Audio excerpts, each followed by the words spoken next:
Yo, what's up, everybody? Welcome back to another episode of the Growth Unscripted podcast.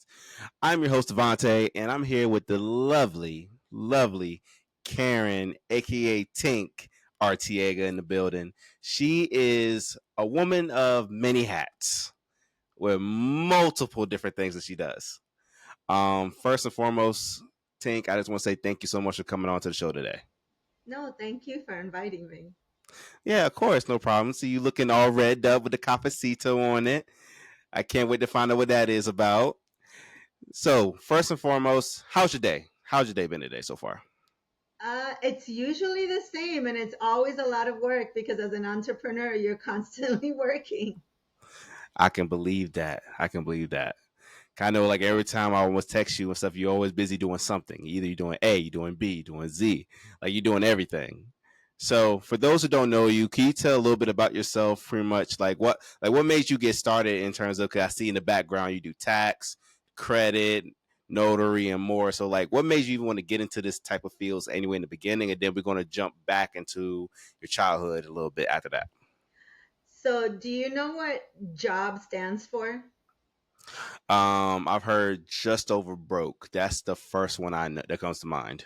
Right. So, it's jumping out of bed to be just over broke. So, jobs are not the way to go. And that's basically what I was stuck in was a job. Now, mind you, yes, I was in management and I've been in management since I was 15 years of age. So that's a very young age to get into management, but that's how it happened. I just think I was always born to be a leader. Not the mean kind of leader, like I always want to teach others to always be a leader as well, but still, that job wasn't going to get me anything except for the 40 40 40. Do you know what that is? 40 hours a week for 40 years of your life. And I forgot what the third one was. So it's 40 hours for 40 weeks because usually you have days off, weekends, and Well, things like that. yeah. And for 40 years, yeah. So basically, it's just a means to an end, but not necessarily for you to grow outside of that. So they want to keep you in that hamster wheel. And that hamster wheel doesn't work usually when you don't have any help as a single parent with children, because what happens then? So, as a single parent, because that's what it ended up being, and obviously that's a long story of how I got there, but it happened. And so I Mm-hmm. had two kids under the age of 5 and not a lot of help. And, my grandmother and godmothers were all very old and they couldn't just like take care of my kids all day long every day.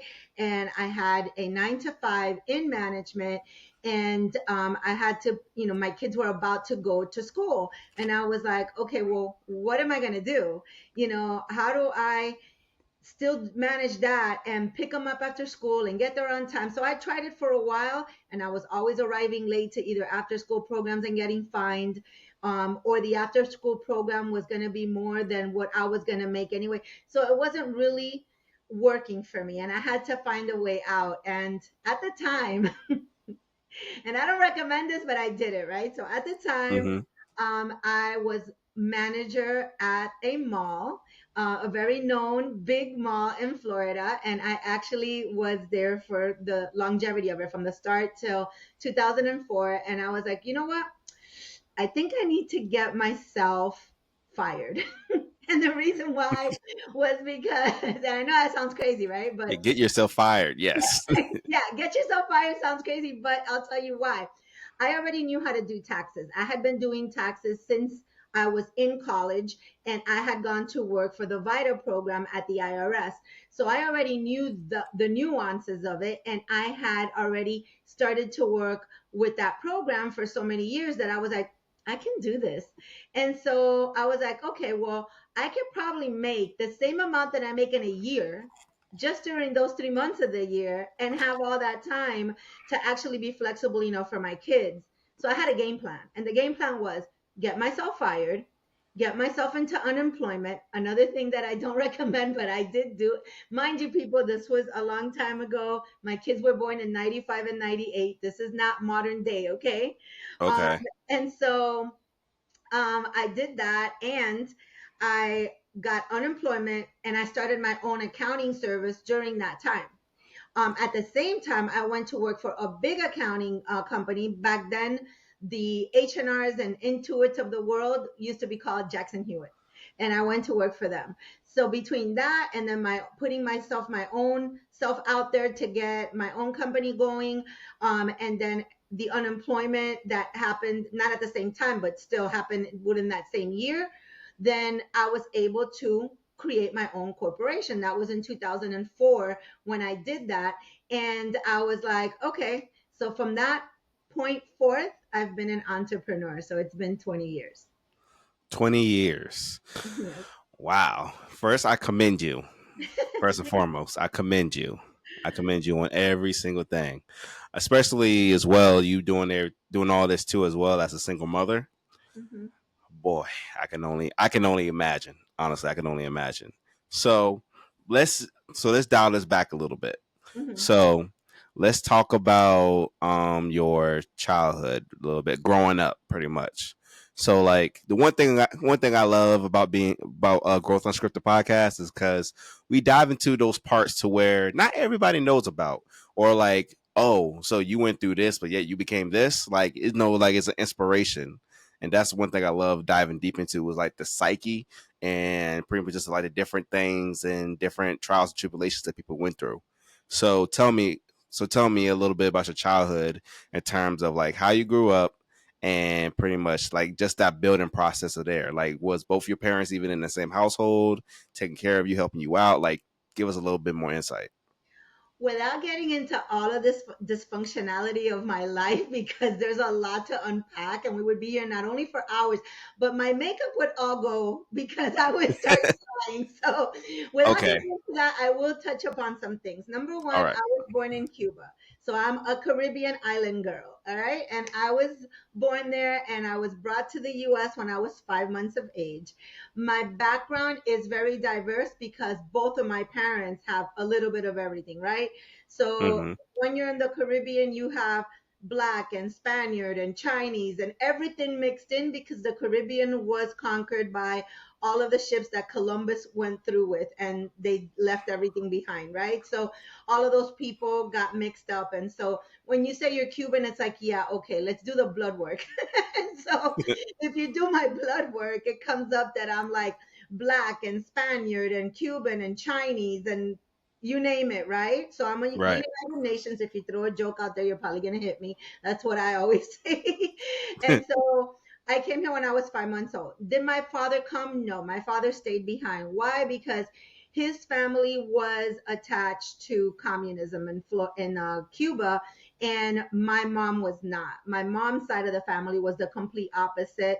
My grandfather, may he rest in peace, worked as a spy, spying in Cuba for the U.S. as through the FBI. His brother was CIA, also a spy. And so it was complete opposite ends. And that's the reason why my grandfather brought everyone over here. And, it started in 68 and he got almost all of us out by 1970. And so my father could not be part of that. So y'all almost had a whole spy family at this I, point. yeah, my grandfather and his brother were spies. That is correct. And there's a whole long story about that and what they did to me when I tried to get back into Cuba and all kinds of things that it's just too much to unpack. But I I did got you. know that I had strong women in my family. So my grandmother, who raised me for most of my life, came over here at the age of 52, so 2 years younger than I am today, had to learn a whole new language, had to then read all of the books because she was a surgical nurse in Cuba and a therapist on top of that. And she had to come here and redo all of her certification.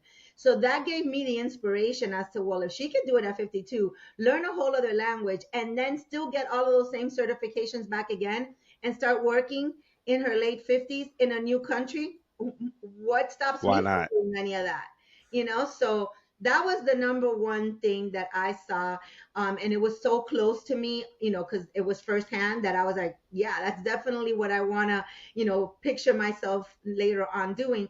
Then my mom, who also came here as a teenager, she had me as a teenager, and she came here as a teenager. And back in the day, that was not uncommon, by the way, people, for women to get married at 12, 13, 14 years of age. That was very common ground in the early 60s, 70s, whatever, in all the islands. It was like that was prime picking for you to have a child, because then you could like rebounce back, and still look good and be young enough to raise your kids and stuff. So she had me at a very young age. She came here still as a teenager. She did high school here. And she also then went to work and became and opened up a company of her own, an appliance company later on. And so I also saw her be an entrepreneur. So it wasn't like I didn't have the examples, Right. so Okay. Okay. yeah. So let's get into a little bit now about the stuff that you do. So I see tax prep, see business credit, and all these other services you got going on, right? Hmm. So tell me. So I know a bit myself about credit and stuff, right? Okay. So I wanted to know, right? Why is credit so important for people? Because some people don't even know what the hell credit is. Some people don't know what their credit score is, and then others feel like that who are in credit that they feel like that like if they have bankruptcies and stuff like this on their credit report, they feel like that it's going to be a very long time for them to even get stuff removed. So like, can you give us a little bit more insight on that and why it's important? Sure. But do you want me to start from the very first thing I did and then work myself to credit, or from the bottom and then work up? Because You know what? Let's work for the bottom, working our way up. Let's do that. so, well, then the insurance would be the last thing. So insurance is attached to all of this in a different manner, because you can actually, everything I do ties together. But if you want to start at credit, then there's personal and business credit, and then there's corporate credit. People don't even know this. And the difference is that personal credit, obviously, that's on your social security, and it's based off of a FICO score that they develop for you. And those are through the three CRAs, credit reporting agencies, not bureaus, people. There's only one bureau. It's called Innovis. Innovis is the one that feeds to all three agencies all your information. And one of the things that I teach is that permissible purpose. Permissible purpose is that you actually told this reporting bureau, oh yeah, you can go ahead and give my info to the agencies. At what point did you write to them and say that? You didn't. So therefore, a lot of the things that get fed into these agencies, you can stop them from being there just by knowing the correct consumer laws that you need to apply to these particular instances. So in personal credit, it starts off where you are at zero, and then you build from there according to what you get, whether Right. that's a credit card, a loan, a car, a home, etc. Now, you do need to reach certain tiers in order to get certain things. And how they do that is by you starting off. Obviously, when you start off in credit, they might give you like $300 to $500, see how you work on that, and then continue to raise you from there.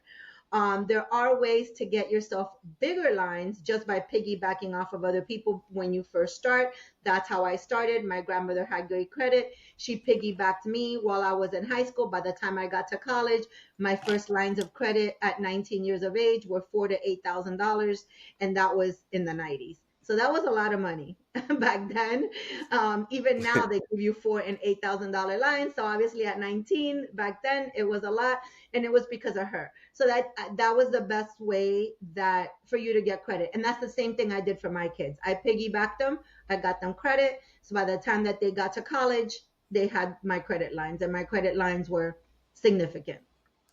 Okay. So let's dial it back a little bit. So you talked about consumer. So like, not everybody knows what consumer law is and what that really pertains to. Because if all they know is nothing more than another thing of gibberish to them. So like, could you explain what consumer law is for Sure. people who don't know?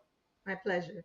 So, consumer laws are basically FCRA laws and FDCPA laws and CFR. I know that sounds like a ton of acronyms. So, the Fair Credit Reporting Act, and then TILA, which is the Truth in Lending Act, and then several others. So, basically, the FCRA is the one that we're going to talk about right now, because that's the one that touches the majority of it. So, the Fair Okay. Credit Reporting Act talks about what can and cannot be reported, what is permissible, what you can do to actually combat things that are wrong on your reports through those laws. So there's a law for every single thing. There's a law for the one that is permissible purpose if there's wrong information. There's a law for late payments. There is a law for student loans. There is a law for bankruptcies. Everything that you see negative, there is a law for it, and how to remove it and how to reverse it. And if they don't, then the next steps that go from there, which is for you to file complaints with the CFPB, with the FTC, with, other agencies, and then take them to either arbitration, small claims court, civil court, or federal court. And at Tinkerbell Enterprises and our DBA, which is Credit Pro Rescue, then we can do all of that for you. I actually have a program where it's either DIY, you could do it yourself, or you can actually come into a community that we're building now, and we're going to have a whole school for it, and we're going to be able to walk you from A to Z. And in the end, if you want to replicate it for yourself, then we're more than happy to help you with that as well, to establish the credit, the company, and everything that you need in order to do it yourself. Because I'm not here to just hog all the information. I want to teach. Okay, so that means then, like, let's say if I'm interested and want to do something like that, then you actually will help me out through that process. 'Cause in the community, you have people, you will be able to help us out in terms of getting our own like credit repair business kind of like set up the right way and so forth, like Mhm. that. If I'm not mistaken. So not only will you be helping yourself because you'll learn how to do it yourself, Uh then huh. you can also replicate it for others. And then I can actually create your corporation, establish it the right way, get you the funding you need, and then be able to set you on your way to have another agency. Remember, we're not credit repair, we're credit restoration. Repair is a no-no. Nobody funds repair. Nobody wants to hear the word repair. That's why it says restore. Okay. Is that also to a thing to kind of protect you lawfully? Because since you talked about consumer law, I would guess then that you probably a little more, you know, learned taught up more about like the different types of laws and stuff like that. So let's talk about, for example, let's say charge offs. So let's say like hey, out of credit card. I've been doing my part, keeping it paid up, right? But let's just say financially something hit me, and then for like 2 whole months I missed my payments. So like, what is it that I can possibly do to get that cleaned up? I mean, of course, yes, of course, the logical thing is to pay back on it, right? But for me missing 2 months, that's 60 days, which now we both know that when it comes to you missing like missing payments, that can cause a huge percentage of your score to drop down. Right. So what can we do, or what is it that you're able to do in terms of to restore that problem? Okay. So late payment is not a charge off. A charge off is because you said charge off and then you went into late payment. So let's clear that up. Okay. A charge off is after they've already exhausted all of their methods of collection. You have not paid whatsoever. It is 150 to 180 days past due. Then they take it off of their books so that they actually can then get it as a credit on their taxes. And now they turn it over to a charge off on your report, and they either A, give you a 1099-C, which will come to you for you to declare it as income on your taxes, or they don't do that process at all, but they still put it as a charge off on your report. So it could be one, two, or all three processes. Now that is a charge off, and that has Okay. its own process in order to completely eradicate that account from showing on your credit report. However, when it's a late payment, if it's still an open account and you want to continue to use it, that is another set of letters that actually just removes the late payments but leaves the account open. And in the event that if by you giving them the letter to remove the late payment, they close your account, now they're in violation of FDCPA laws that then prohibit them from actually closing out an account that is in good standing, because you've already paid another payment after that, that is in good standing after the fact. And so therefore, you can then, that's a violation, and you can then sue them. So there are a lot of ways for you to get paid for your bad credit, and that is what Tink Credit Pro Rescue does is we teach you how to get paid for your bad credit, because it is a 3 round process. It's round one. You give them notice that you did not give them permissible purpose to put this on. Okay. Round two, if they do not adhere to your notice in round one, then round two is, hey, if we already gave you these 30 days, now we're going to give you another 30 days. And if you still don't do it now, we're getting ready to do a demand. A demand meaning money.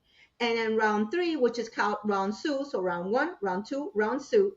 In round suit, then it's like, okay, now we want this amount. And if you don't do this and also remove it, we're going to file all of these letters with this agency and this agency and this agency and this court. That's it. Now, once you have all of your processes in place, you can actually file a lawsuit. Okay. So could you give us at least like an example of one of the letters? Like in terms of like, is there like what law or what is it that's being used to kind of help project that? Sure. Let's give you the first one, which actually I teach a class in another mentorship. So I actually have them in front of me right now. And Oh, this was perfect. class one. And class one, I gave them what permissible purpose was about and what the letters were and what the laws are. So remember how I mentioned the FCRA, which is the first one. It's 15 USC 1681. That is the Fair Credit Reporting Act law for Okay. permissible purpose.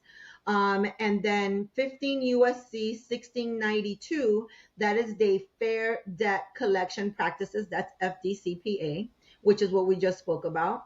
And then TILA, which is Truth in Lending, that is 15 USC 1601.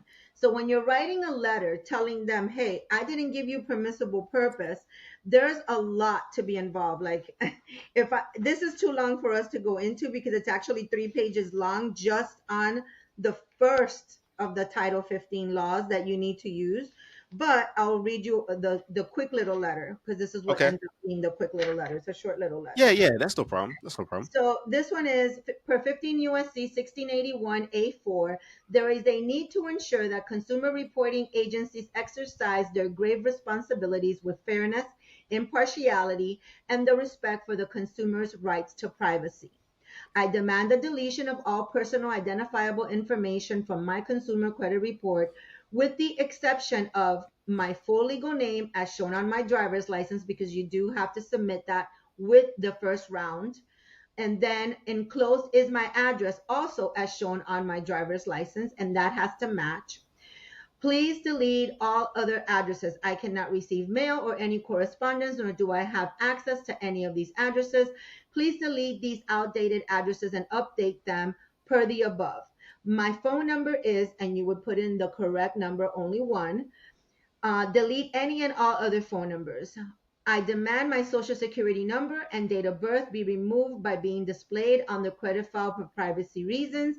And the reason for that is that when you're going for a job or you're going for insurance or anything of that nature, you do not want them to eliminate you or exhaust you from being in the right price range or the right job position by looking at the date of birth, because a lot of people will pull a credit report and then ageism comes in. You're too old or you're too young or whatever. If they don't have your date of birth, then they have to go based on the merits of what they're seeing and not on any other document or any other information on the document. And then 5 is delete all information in the employer section. Another thing you don't want to show is your employer information, because let's say that your first and only job was at Burger King, like mine was, right? I worked at Burger King while I was in high school. And Uh, then you're going for a position as an administrative assistant because now you've gone to college and now you have, a background, or even if you didn't, you went to a technical school and now you're going into a whole different scenario. You do not want them to judge you based on whatever that is reporting on your credit report, nor did you give them permissible purpose to put it on there anyway. So that is the reason why you want them to have it deleted. And then pursuant to the Fair Credit Reporting Act 15 USC 1681A4, I am a federally protected consumer and I have a right to privacy, not granting me my rights in direct violation of 15 USC 1681 and all of its subsections. Please send an updated credit report once the changes are complete to my contact information listed above. I have included a utility bill as well as my ID and social security card for proof of identity. And all three of those have to go with this letter. And this is a first round letter. There are many letters that can get written, but this is the first step. Wow. That was for those who don't really know me, it would probably sound like, okay, that sounds like a lot, right? And like when you think about it, if somebody wanted to like study on this, right? Because if I'm not mistaken, these laws are all public. Like these are laws that people can look up Black anytime. Black's Law is a big dictionary that you can actually study. It's about 5 inches.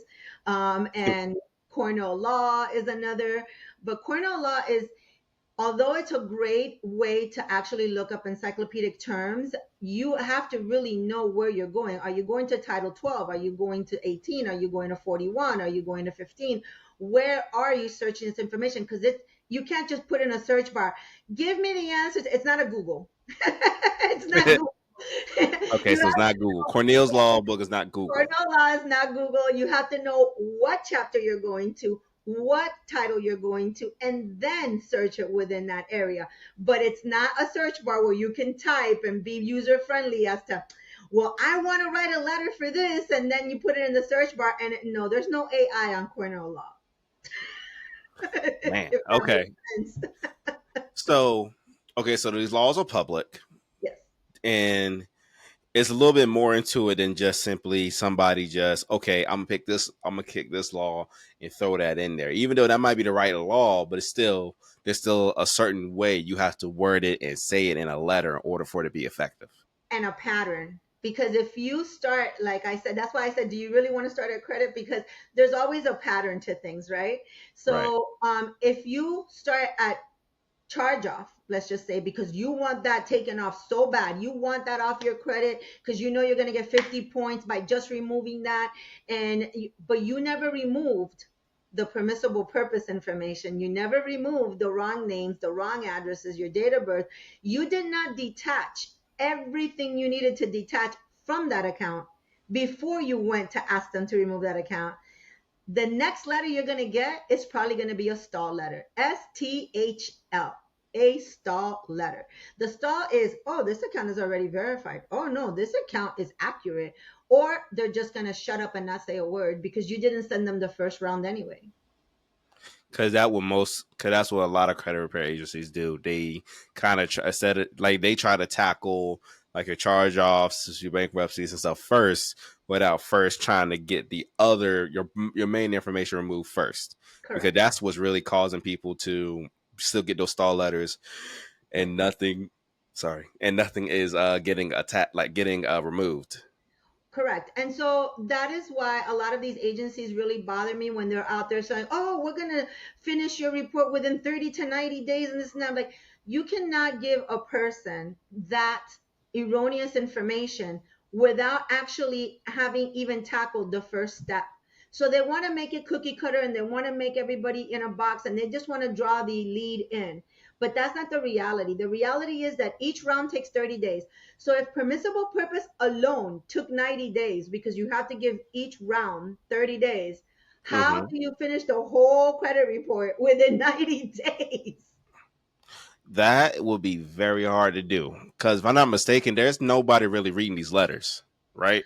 Well, sometimes if you and there's a trick to it. If you write in bold and highlight, if you put certain laws in there that the system cannot just oversee, Uh then huh. they have to physically give it to a person. The system will not just Ah, read it. But if you're writing letters that aren't picking up on certain, you know how keywords, right, and codes. exactly. You know how when sometimes you're saying something into your phone, but it'll kick off a keyword that then it'll take you into a whole other sub adjacent information that you didn't even ask for it. Well, Yes, that's the same thing. It kicks it out and it says, oh no, somebody has to read this letter. So it gets put into a pile where an actual rep has to see it, read it, and then respond to you. And that's what you want. You want a rep to respond to you. You don't want a bot to respond to you. The bot paid no attention. Mm. So, because I remember learning about a long time ago about Metro Two law, and Metro 2 is a no-no. it's a Just no so you no. know. Ooh, So, if my so, teacher heard you so say E Metro Oscar. 2, his hair would be like, So E Oscar is something that's not really should really be worried about. Since I know it's a very old outdated machine. That's something that we all know. It's a very old outdated machine. yeah, unfortunately. So there are things that are still in place that we cannot get around. So what we want to do is trigger it to actually make it a viable source for someone else to actually physically have to touch it. So when you're doing the old outdated system, they're like, but just send them a stall letter. Just send them, it just kicks it automatically, a stall letter, accurate, verified, which is a good and bad. Good because then if you're stalling on me and I send you another one and you stall again, I'm gonna sue you. Round three is round sue. Period. For All those right. who doing it your way. Right. So if you're going that way and you want to then for them to actually give you these letters, great. That's the perfect method. But if you really want action, if you're really trying to get these off, then that's not the method that you want to use. So going to these agencies that are going to give you cookie cutter information, that are going to give you a cookie cutter pattern and tell you, oh, we're going to get done in 90 days. All they're doing is one or two things. Either A, they're doing things illegally, and we already heard this. There were people saying, putting in letters that people were being trafficked and their information was being used as a trafficked sexual slave and things like that to get everything off of your credit. What? I promise you. And so you didn't know what they were writing. You're just saying, oh, great, he got it off. But he never gave you a copy of that letter. So you don't know what they wrote. And they were writing that you were being humanly trafficked and that they were stealing your information that way. And it was identity theft through human trafficking. Okay? So guess who gets that knock on the door? You. Because you're the one that's being humanly trafficked, not the guy who wrote the letter. I didn't know that. So I didn't know that it was like that. That's one Like I've thing heard some things, but nothing to that extent of that's them one thing writing but they're humanly doing. trafficking. Oh, honey, it was on Instagram and everything. That's one thing they're doing. And two, they're doing a clear sweep that will come back within 90 days. So it's not a hard delete, it's a soft delete. You know how there are hard inquiries and soft inquiries? Right. Yeah, so it's a soft that removes it for 90 days, but it pops back out. So those that usually happens when you're gonna buy a house or you're gonna buy something very big, and then those are little, tricks of the person that has like somebody on the inside that is like, hey, delete this for now, and then it goes away for a little bit and then it comes back on. How does that happen? And I'm gonna tell you, I was a victim of that because before I started doing this, I actually went to like three different agencies and I was trying to delete everything that was negative that my husband left on my credit due to the divorce that was his. And one of the things they did was that I went to one of these agencies and they were like, "Oh, we're going to get it off." They sure did. Within 90 days, it was all clear. My credit was back up to 815. And when 30 days later, guess what happened? And we dropped all the way down to 6 or Everything 5 was something. back on, but you have already paid and there's no refunds in credit repair. So at that point, unless you're going to do something as soon as it comes off, it's not really serving you no purpose. Right, exactly. So those are the people that, oh, I need to buy a house right now, so I need to have this deleted immediately, and they don't care about paying whoever $500 to do their little magic that is not really magic because the pixie dust is gonna wear away and then it's gonna come back on. But that's what they do, and it's just a temporary fix. It's a band-aid that will rip off eventually. But wouldn't that really hurt you a little bit worse though in the long Yes, run? but there's people that don't care. They ended up with the house. That's what they wanted. Yeah, yeah. I mean, like if it's a dire situation, if it's like a literal dire situation, I mean, you got to do what you got to do in order so that way you be able to at least live somewhere. right? But like if it's something that's not really all that like like drastic, right? People want quick and immediate servicing of whatever they want, of whatever they're looking for. They don't care about long term. How many people know that their savings account isn't getting them any money? Maybe what, a quarter of a percent to 1.5, maybe their Maybe, savings account, right? But they are too scared or not, or don't want to learn that if you put it into insurance in an IUL, an interest bearing insurance savings account, you can get 6.48 to 12%, and you can make a heck of a lot more interest. Plus, it's guaranteed that even if the market tanks, you're going to get 4.25. And in addition to that, you're also covered by an insurance policy that works in three ways. One is that if something critically ill happens to you, they give you all that money right now to live on. Two, if you get into a critical accident and you're not going to survive more than a certain amount of years, they're going to give it to you now. Or three, of course, if you pass away, it goes to your beneficiaries. That is the best method of savings that there is on this planet. That is where the Jeff Bezos, the Trumps, and the Elon Musk of the world put all of their monies. They develop like you know how many LLCs Trump has? 500. Do you know that they all have IULs? All of them. no, did I know that? Okay, because he's living off of all the interest. That's why when he went to become president, he said, because you have to forego your income in order to be president, in order to take that salary. He goes, no, no, no, I don't want the salary. I make more than that off of my own. So he did not get paid to be president. That's why he didn't care to be so outrageous as he was. He wasn't getting paid. That explains a lot.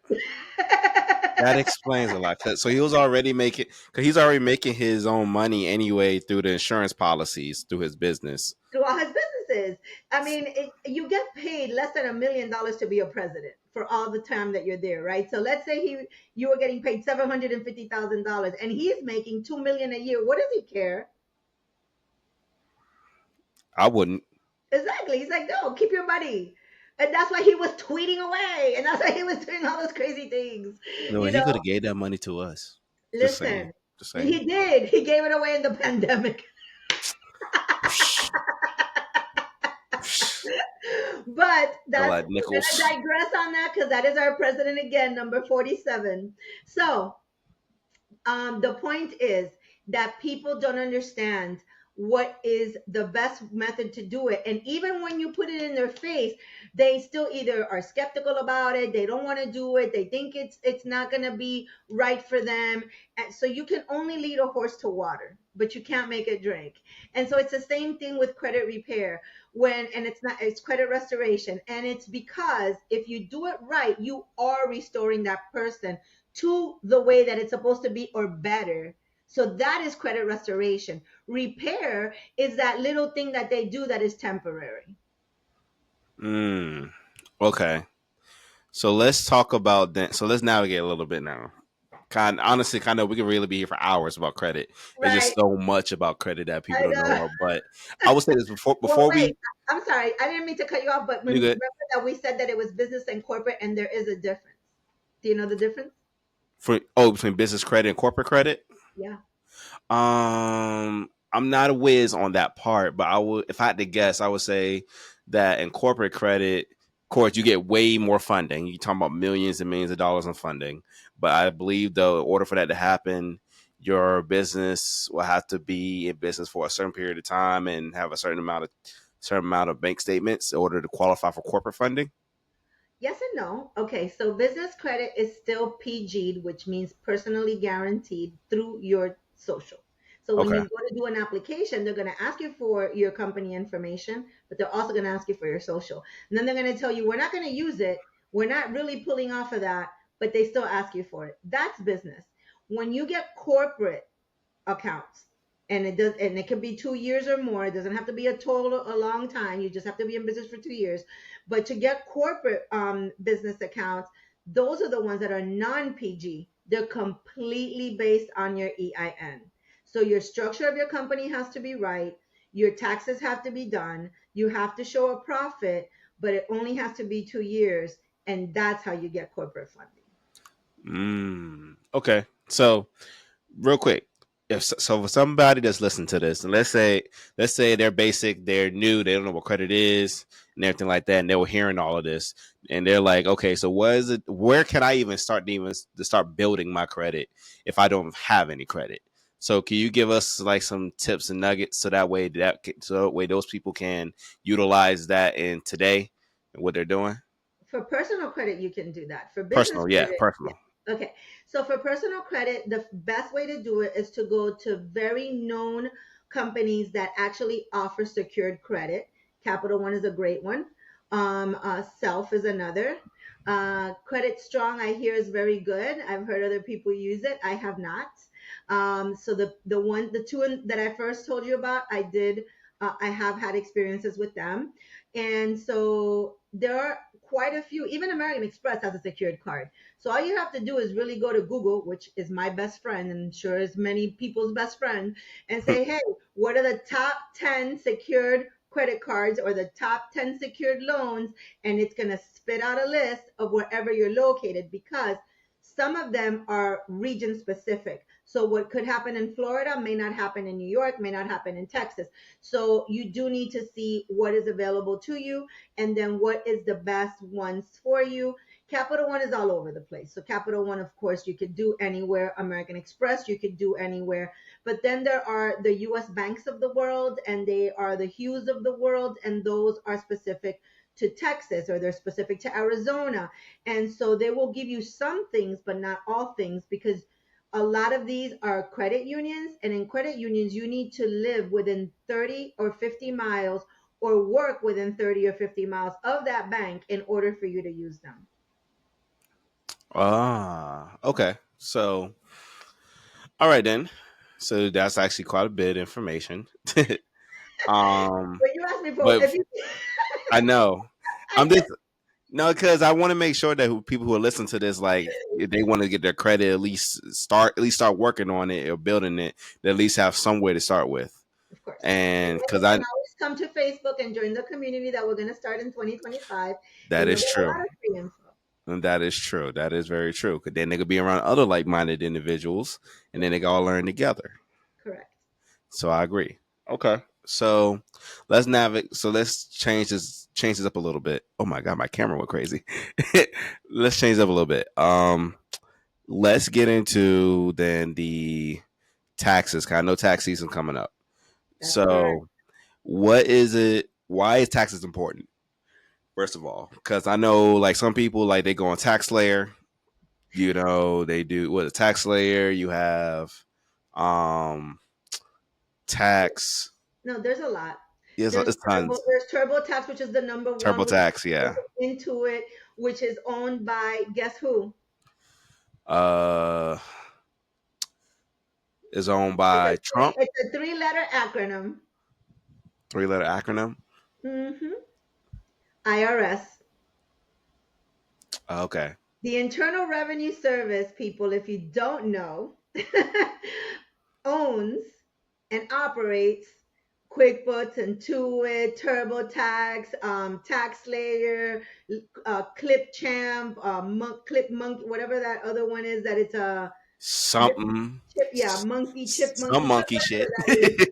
Yeah, it's a monkey something that does, lead generations and all. They own so many entities that people are not aware of. Now think about it. Do you think that the IRS is on your side? No, definitely No. not. So are these companies going to be on your side? No. Okay. So they are not going, even though they're huge, and of course they're huge, they have unlimited funding, right? From the Right. IRS. So you cannot compare Tinkerbell Enterprise, which, there are no golden arches outside, and so there's no money like the golden arches outside. And therefore I am, a small little corporation, but with a big heart. They are a huge corporation with no heart.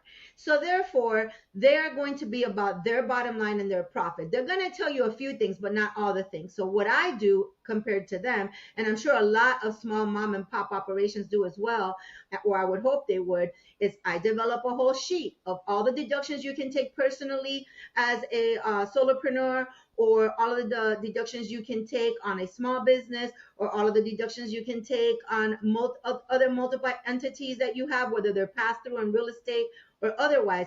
And then I actually look for the best way for you to file your taxes, so that it gives you either the minimal exposure so that you owe a lot less taxes, or you actually end up with a refund, depending on whether you had any credits or not for that year. If you have children, everybody's situation is different. And I love the question when they're like, so how much are you going to charge me this year for my taxes? And I'm like, well, hold on, my crystal ball is broken, so I don't know, because I haven't seen any of your paperwork yet for the year. I can't tell you how much I'm going to charge you.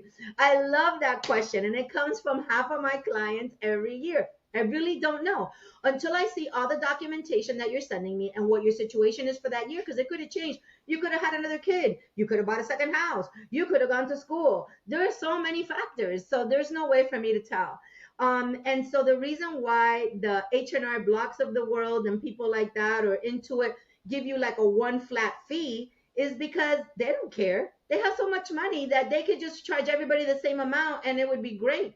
But you can't get that from a mom and pop. You also are not getting the same dedicated person year after year that's going to know your circumstance, and it's going to know how to make it better for you, or it's going to give you insights throughout the year as to how to actually mold it so that it's perfect for the next tax season and stuff like that. These people are temporary, most for the most part, and you're not going to get the same agent one year that you get the next year. So they really, even though I'm not saying they're bad people, they're not taking you as a friend in like I am. They're going to take you as just another client that they're talking to for the day. Okay, so speaking on that, right? So like I have Intuit, right? So I was told that to keep a physical paper trail. But I'll be honest with you, it was very hard for me to keep a physical paper trail. But so I've been taking pictures of all my receipts Mm-hmm. and loading up to Intuit. Mm-hmm. So that should be okay though, right? Because I'll be real with you. The QuickBooks, you mean? Yeah, the QuickBooks, Yeah. yes. Because I'll be QuickBooks. real with you. I Me having a brown bag and it's stacked, it's No, no, piled no. up with That receipts. doesn't exist anymore. That's Exactly. old. So like I just don't get the reason of it No, because no, no. I between would that, that used to be the old way of accountants, and you would come in with a whole crate full of papers. And I have never been that accountant. Let's start there. When I No, I am so serious. I'm like, I am not your babysitter of paperwork. I will tell you what to do. You do it every month, and when you come to me, you fill out this paperwork, which is that spreadsheet that I'm talking about, and you only bring me this. I'm gonna take you for your word, because you need to know that if this is wrong and you get audited, you're the one that's getting audited, not me. So make sure that what you're putting on that paper is right. And then I have them sign the disclaimer and everything else. You'll see it this year because you're going to get it. okay. And then you're So going to know what I'm talking about. So it is a spreadsheet, and it has your name and all your information at the top. It has a disclaimer in the middle you're going to sign, and then it has all of the deductions you can take. From that point forth, it is up to you to fill it out. Now, the best way to do that, it is to get a QuickBooks or any other software that you want to use, and then you put in all your information of all your swipes and all that you do every month. At the first 5 days of the following month, you're going to close out that previous month's paperwork by doing a report. Now you have what is called a profit and loss. You know how much you took in, you know how much were your expenses, the net amount, that is what you have left, whether it be negative or positive. If it's positive, you had revenue. If it's negative, you had a deficiency. Okay. So then at the end of the year, you're going to be able to spit out one report, which is the whole profit and loss for the year. And that's what you're going to give your accountant. okay, I'll be real with you. I haven't done none of that. Like I've been like, of course, like I have like an app called Buy Like You. That's why you need the community. I know. No, you're right. I need a community for that. I need a community for that. there, because like I got like, so when I started doing my IT job before I got fired from it, I downloaded like the Mile IQ app, which it tracked my mileage and everything Hmm. for all those months, right? Right. And it had like the ending for it, what the total is for the year to date, stuff like that. Okay. Even now, even when I do like, like Door Dashes and Of stuff like course. that, Yeah. like it does it. Um, Between that and then also as well courses, and other services that I purchase, right? Like I know that these are things that could be tax deductibles, Absolutely. right? Every And mentorship so you went through in 2024 is tax deductible. All your podcasting equipment is tax deductible. All those miles that you put on those 1099 positions is tax deductible, as well as tolls, as well as the tires, as well as your oil changes, and I could go on and on. There are 57 deductions. does life count? Can we get a tax deductible on my life? I think that would be pretty helpful. If you Well, ask me. the rent that you pay is deductible because of the fact that you run your podcast from your home.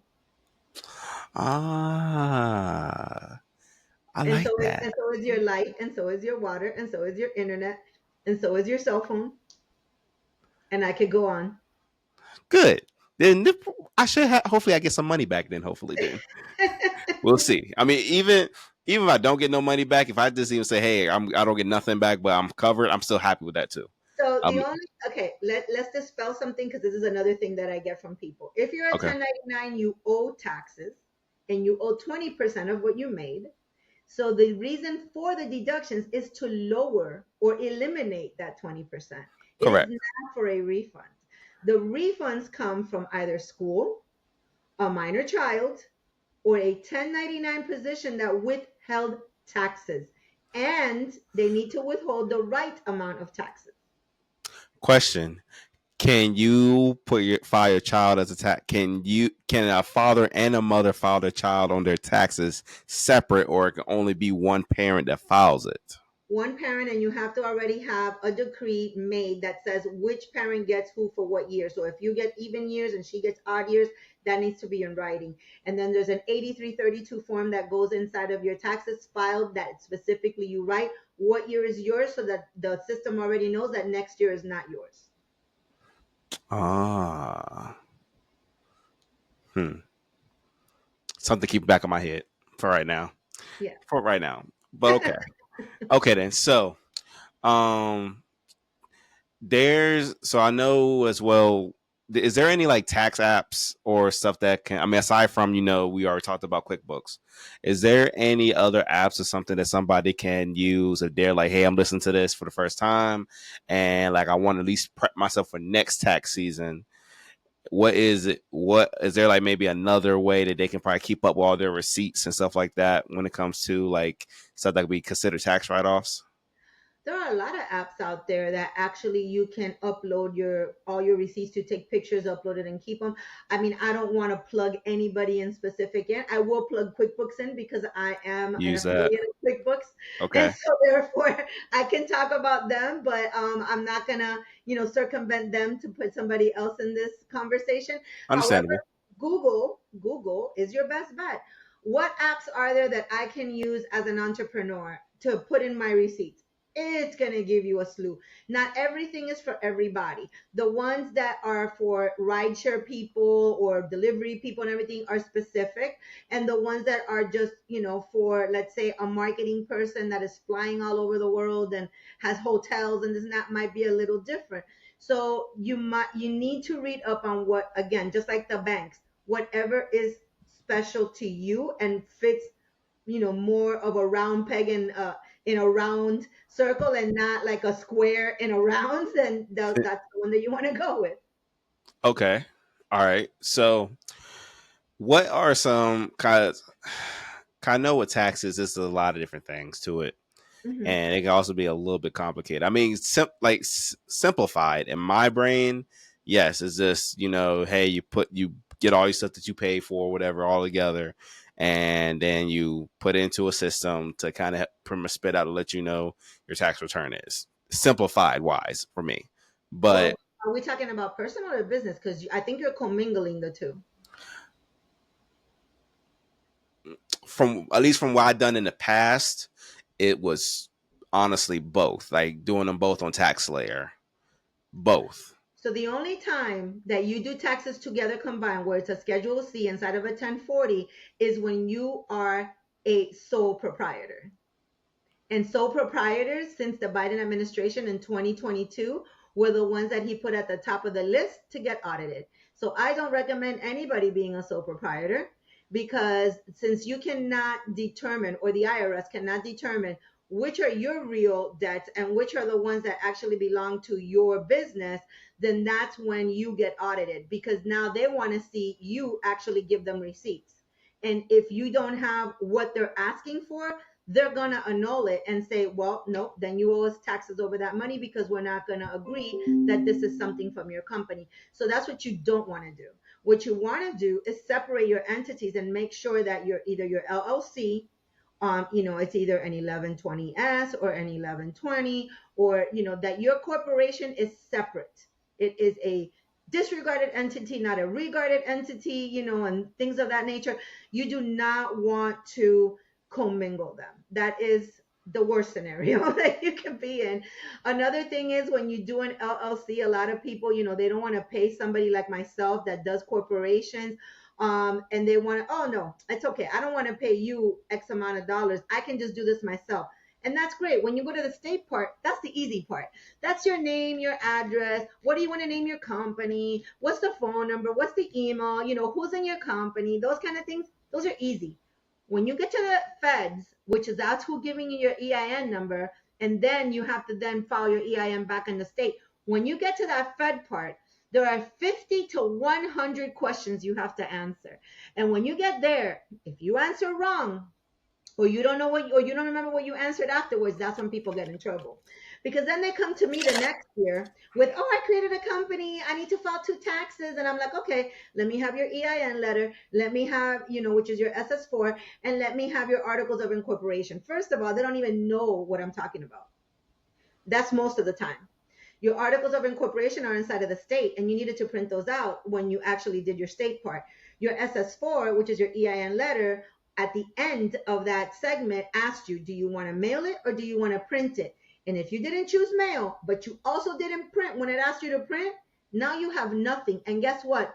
That letter will never come to you again, because it specifically says it right there. We will never reprint this letter.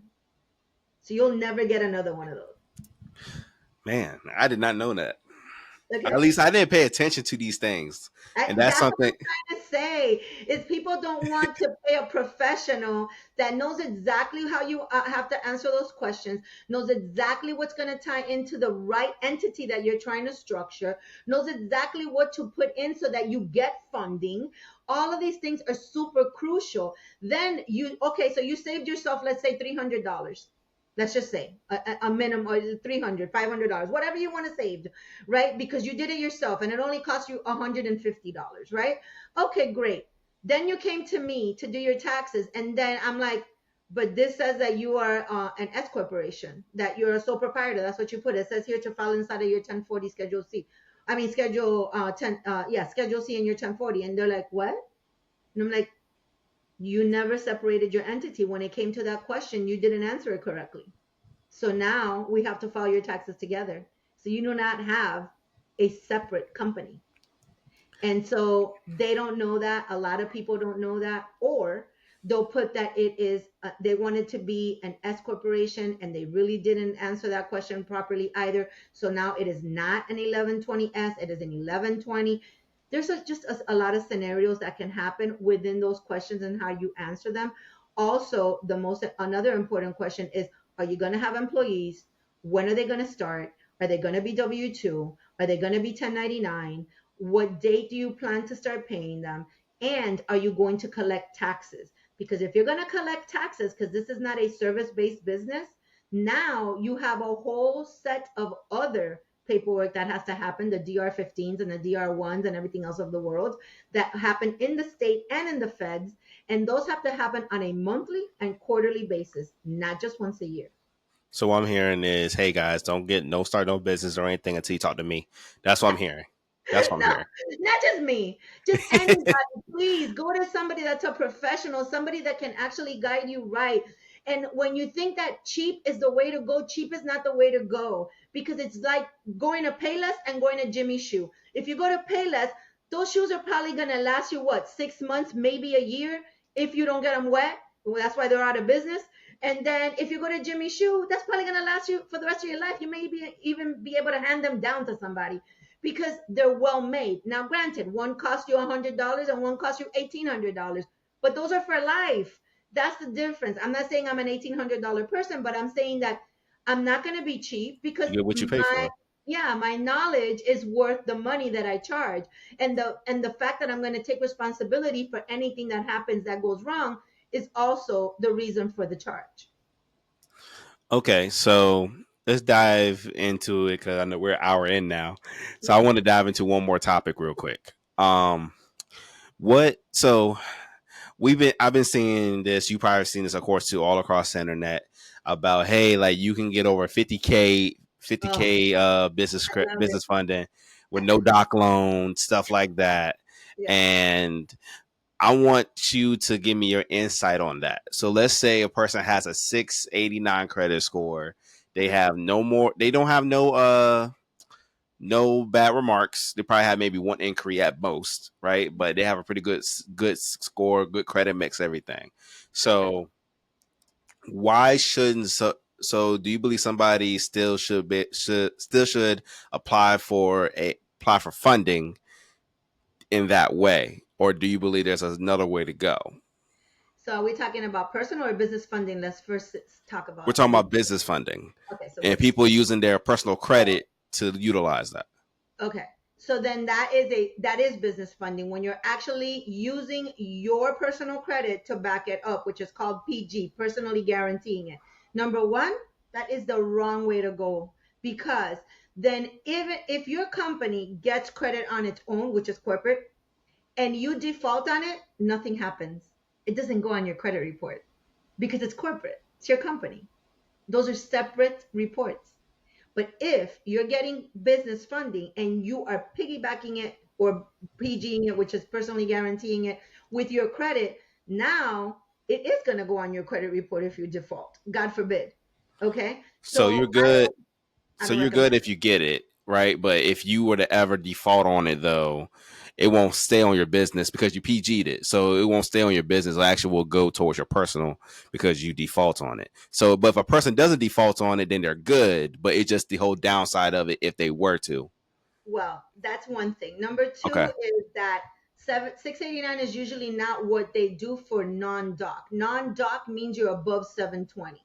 So when you're above 720 and you have less than three inquiries and you've already been in business for more than 2 years and you're showing positive revenue and you filed your taxes on time, there's a lot of steps to it. It's just that when they say it, they can't say all of these things all at once. So they will schedule another two or maybe three calls or a mentoring or whatever they're trying to sell you on a high ticket funnel to try to get you in so that they can make you part of their community. So all they're going to tell you is we can get you 50 to 100,000 within 30 days as long as you have this credit and blah, and that's it. That's not all of it. There are a lot of parts to it, and I'm telling you because today, first of all, I have 27 years of credit history. All right. I've already raised my credit back up to the 690s from the disaster that I had after my divorce. So 670 to 690. I had a conversation today. My credit utilization is at 17%. By the way, you need to be under 10% for no doc funding. It's at 17%. And it's only because there's a mistake right now on a credit card that they haven't fixed. That's $3,383 that they haven't taken off yet. And so otherwise it would have been under. And I only have three inquiries, and they still said, well, we can work with you, but it's not ideal. So you have, and the only part that wasn't there that I needed was to be above 720. So I said, no problem. I'll just come back when I'm ready for it. I just wanted to hear if I was going to be able to work with them or not. But from what they said to me today, it's going to be a no because they want $8,500 for to be in their funding program. I can take that $8,500 and have a whole lot of other uses for it. And I know how to do this on my own. But I still, listen, and I still see if, what it is that they're offering, and, why, and try to make some sense of it. Right. $8,500 for somebody that's never had credit before and doesn't know how to do it, maybe that's a great deal for somebody. But for me, that has had 27 years of credit history, and I know how to get business, corporate, personal, and I know, what I'm doing and how to do it and how to structure it and all these bunch of things, it's a no. And I only asked them one question. I said, I have three DBAs.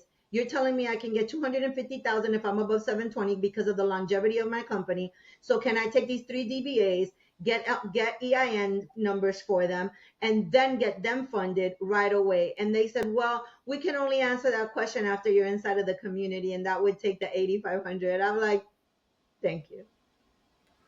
That that's crazy.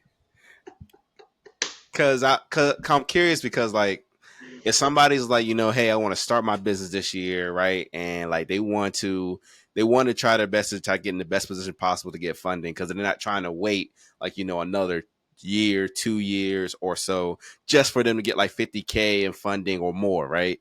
So like they want to know, like, so somebody wants to know though, like, how's it can't like what can I do to position myself? Because like we know about like the So do personal funding first while you're growing your company out. Personal funding, if you have the right credit mix, if you have a 720 or above, if you have filed your taxes, if you have less than three inquiries, if you have less than 10% utilization, if you have met all of these criteria, you can get $100,000 in funding for sure. How is the funding though? It is not cash money. They're not giving you cash. no. When they talk funding, they're talking about credit cards. They're talking about sometimes maybe part of it might be a loan. They're not talking about a line of credit. That is not So how you get funding personally. So I've heard. So then you are gonna be able. So then you could probably figure out Buster Smith then, because I've Mhm. heard that you get way more funding for business for Yes, when you do business funding than you do personal funding. So correct. like for you to say like with personal funding, I can get 100K in Mhm. personal funding, as If long as these yes, criterias are met. yes, You can get 100K in funding, right? yes. Hmm. But if I were to PG personal guarantee my business using Hmm. my leveraging my personal credit, Hmm. there's still certain qualifications I still have to meet, Right. right? But um if we're talking though like the no doc loan version, let's just say that no doc loan version, then still though my business has to at least still be at least 2 years or older at Hmm. the very least, right? Well, that's for 250,000, 100,000 to 250. You can get $50,000 with a brand new LLC if it is still structured correctly and you're PGing it. Okay. Okay, got you, got Yeah. you. Cause I wanted to clear that up for those out there because, like, I know for me, for example, with everything I got going on, I know that. So then it seems like you and me already talked about this. So it seems like for me, my best option would be doing it through the personal once we get everything situated.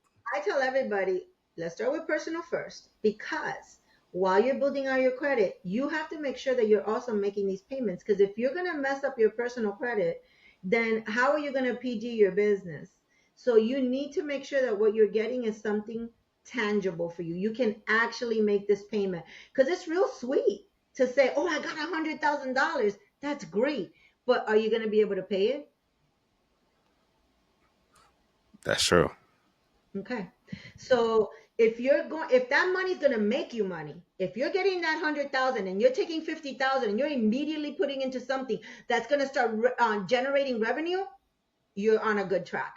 You're probably gonna be great and position yourself so that then while you're building your business, this is working for you. Then you turn it around and guess what? You open the business credit and guess what you do with the business credit? You now move all of that money over to the business side as a transfer. What about the interest on the credit cards for personal? Will it still have? Do they still have options, or depending on where you go to, have the option to where it's Zero. 0% interest for at least like the I first always year? will tell you to try for the zeros. Yes, first, of Okay. course. Okay, because that's another thing too that I thought about when it comes to personal. I thought like, hey, like just like a regular credit card, unless it's business. I thought with a regular loan, a regular credit card, you still have to pay it off within 30 days or maybe 60 days or something like that. Those are not revolving. Those are just the net 30s and the net 60s or the net 90s of the world. That's how you start your business. So you can get those right away within the first year of your business being open. You can get those. Are they going to be high? No. They're probably going to be under $1,000, but the point is for you to get your foot in the door. The point is for you to start doing those businesses right away. I have a whole list that I can give anybody that joins the community, the paid community that we're actually going to DIY stuff with, that's going to say, you're going to apply for all of these while we're doing this. And then while we're doing this keeps growing. You're going to buy $50, $100, every card has a different amount, and you're going to pay it within 30 days. And then 90 days from now, you're going to do it again. And like that for a whole year. When the year is up, then I'm going to tell you how to structure it so that you ask for triple what you had at the beginning. All of it is a strategy. But if you don't have a mentor that knows the strategy, that is actually looking out for your best interest, and they're only looking out for their pocket to get you in a community for you to pay, but they're not really guiding you, then it is a waste of your money and time, people.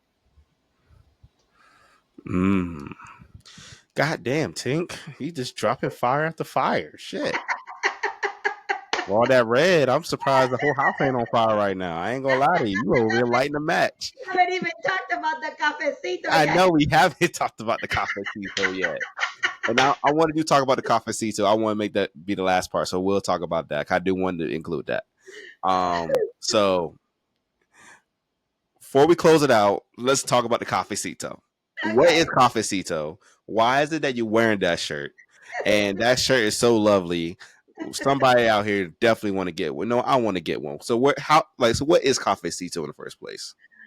So, cafecito's definition is little coffee in Spanish. And why is it little coffee? Is because if you've seen Spanish people, they drink out of little itty bitty coffee cups. Little They shot don't glass have, cups. yes, little shot glass type coffee cups. And there's a reason for that, is because the coffee in Spanish culture, it is so strong that all you need is this shot. And that's it. Okay, it's as much as a tumbler's worth of coffee in American coffee, because it is not diluted whatsoever. My And goodness. so cafecito means that I am short and strong. So I believe that wholeheartedly. I am short of 5'3" people, okay? And so I make cafecito actually with a co-host in mind, because we were gonna do it together. I'm sure if you've been following me on either my K underscore China at IG or the Tinkerbell underscore Enterprises at IG. And pretty soon it's gonna go to YouTube, which is still the Tinkerbell underscore Enterprises. And so all of these platforms I've been hosting Cafecito on. My co-host, which is Rocky Dodo, is leaving, and I have that spot available. I'm plugging it in now because I've been plugging in since she told me that I do need a co-host. And basically, we talk about just 8 to 8:15 in the morning while people are either getting ready to go to work or driving to work or even to school to drop off their kids, whatever they're doing. It's just a little segment to try to get the conversations of things going for that day. We touch upon all kinds of things. I try to inject humor into everything, because that's just the person that I am. You're always probably going to see me smiling and laughing, even in the face of danger. It's just a I don't know reality. whether to be afraid or to like start running away. If I see like like dude got me at gunpoint, but I'm just laughing at him. I'm like I'm not even sure whether I should be running away or should I put the gun on myself at this point. Be very scared because I am cuckoo for Cocoa Puffs sometimes. Oh So, Lord, oh God, hey, that's what happens when you get a mixed breed. And so, had so too much sugar in the coffee. and so cafecito is just that little segment. Now, eventually, cafecito is hopefully gonna grow, and well, not hopefully, it is gonna go into YouTube. The minute tax season is done, where I already have somebody that's gonna work on it. and we're going to be on a platform on YouTube. We're going to extend it to 30 minutes. And then during the summer, we hope to take Cafecito on a whirlwind adventure throughout Florida. And we want all the mom and pop shops to reach out to us so that we can go and do Cafecito at a pop up at their location. We already did our first at Louis Bakery in Miramar. Shout out to Louis. And it was great. It was a real fun experience. I just got videos of it today, parts of it, and I already started posting them so that you could see little segments of what we did at Louis. But just like Louis, all the mom and pop shops, please reach out to us. We would love to host our podcast at your location, drive traffic to you, and taste your coffees, give the criteria of your place, and make sure that everybody knows about you if they don't already. All right. Well, Tink, I just want to say that you have been a phenomenal guest. I Thank you. appreciate all the information that you gave me, gave everybody else who are listening today. And for those who enjoyed this podcast, make sure y'all make sure to leave a review because, I want to make sure to, get better insight, understanding what y'all got going through y'all mind, what y'all want to see, what y'all want to hear. Like, I want to know, right? And Tink, And Cafecito wants to know, so we can put it on our segment. and Cafecito wants to know. Yes, and Cafecito wants to know too, because Cafecito likes getting down and getting right into the coffee grinds. But thank you so much, Tink. You were amazing. For those who wants to follow you though, where can they follow you at? So on IG, it's Tinkerbell_enterprises, just like on the banner behind me, just a underscore in between the words. Okay. And on Facebook, it's the same.